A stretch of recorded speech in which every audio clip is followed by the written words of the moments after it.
Hello, Nobita. I just was watching your video, three questions a Japanese guy has for black people in the United States.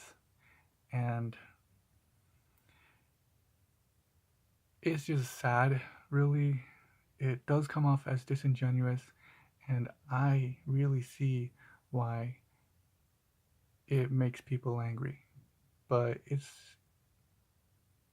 just ignorance, which ignorance is not really someone's fault, but there are a lot of white people playing ignorance, and I think that they're doing it disingenuously because there is no excuse for white American voters, I tell you,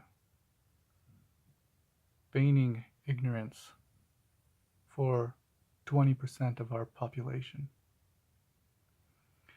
We, as voters in this country, we have a responsibility to understand what is going on and to try to fix these problems, which explains why there are so many black people refusing to pledge allegiance to the flag of their country, showing disrespect, because showing disrespect, protesting in this country is a sacred right. It is as if the white side of this country is saying to the black side, you have no right to protest, you have no right to disrespect our sacred symbols. When really, that is the one way, the one thing that they can do peacefully to bring attention to their problems that this democracy is causing. So, if this country continues to insult a portion of its population, that population should insult the flag. Now, one of those flags that they're insulting are the stars and bars, the Confederate symbols. These Confederate symbols, you have to remember. I mean, people say, hey, please don't respect my Southern heritage. But those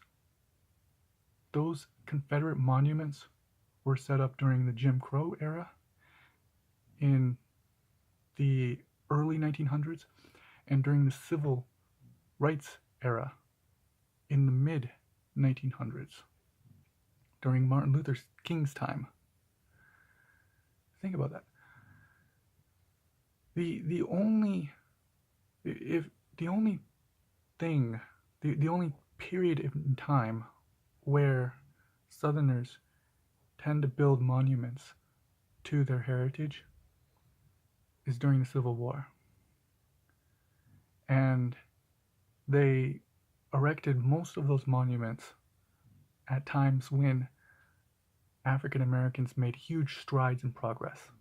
And those were in the past 100 years, mostly, particularly during the Jim Crow and during the Civil Rights era. So you have to. Those were big surges in followed by big surges in white oppression of African Americans, mostly legal oppressions. So there isn't really much for Southerners to be proud of if they're constantly focusing on a war they lost. And if they were allowed to, I think that they would bring back slavery, because they continue a lot of what we see happening in white America, North and South, is continued oppression. The only way that African Americans were actually able to make any progress, I mean, they did have white allies, but they had to make themselves free by themselves, pretty much. They had to make themselves free, and they had to force it. Some of them were able to buy their freedom, but for the most part, they had to do revolutions. Black history in America is almost independent of my ancestors winning a war with Great Britain.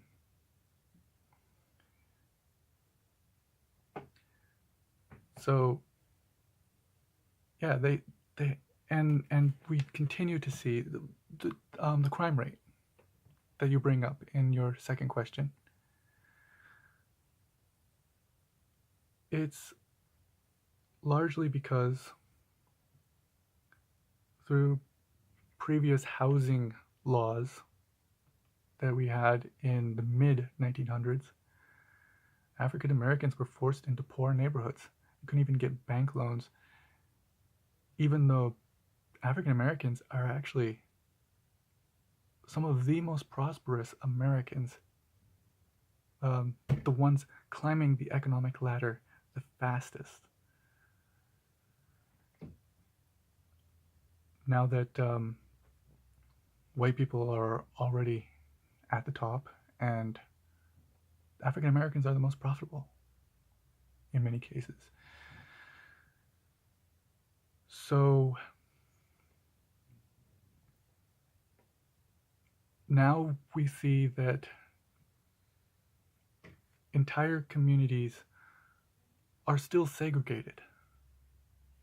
If you're an African American,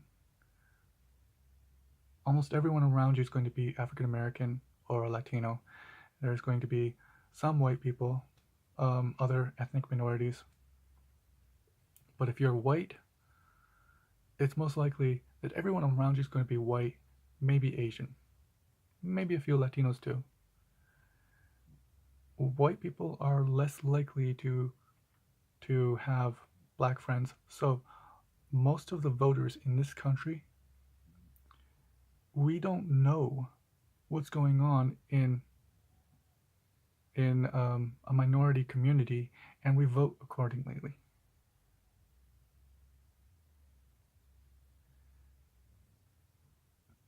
To further understand these things, rather than asking questions on YouTube that are going to be presenting hostilities, going to be driving up hostilities, you have to truly ask to understand, and not in so many words that are just going to rile people up the way you just did. You have to actually study Black history, and everything that you've just asked, it has been explained. If you read this book, you're going to see how African Americans are still living this history today. Many feel that they cannot trust white America. And I understand why. Especially since all my relatives are white. And the first chapter shows how slavery was not really abolished until the North made the South really economically collapse during World War I. The last chapter of this book is about the election of Barack Obama, and it was that time that really explained to me that the people I know are still racist. They don't mind black people as long as black people don't protest, point out that they have grievances with our country.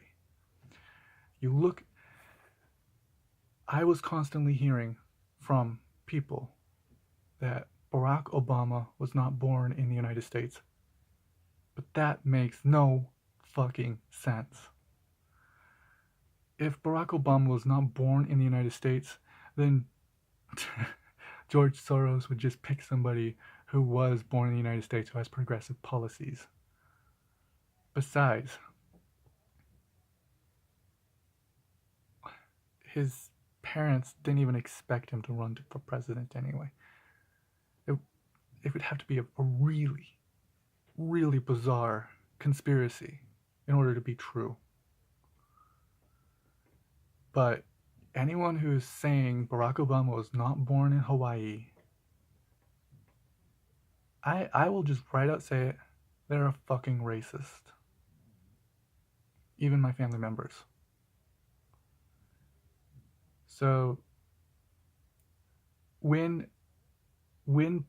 black people would hear someone say Obama was not born in America, you can sympathize with them that they're going to be very pessimistic about this country. And now I am. I feel really bad now. That all my life I was taught that like oh, racism ended a lot after the Civil War, and I didn't really know that Abraham Lincoln wanted to ship them all off to Panama. Then racism really, really ended in the 1960s, and now we have interracial marriage and everything, and the only people who were really racist were in the South. But then Barack Obama comes along and wow, pretty much everybody's racist. And if I was black, oh man, I would probably not trust anybody. I'd be very, what's the term? Walking on eggshells.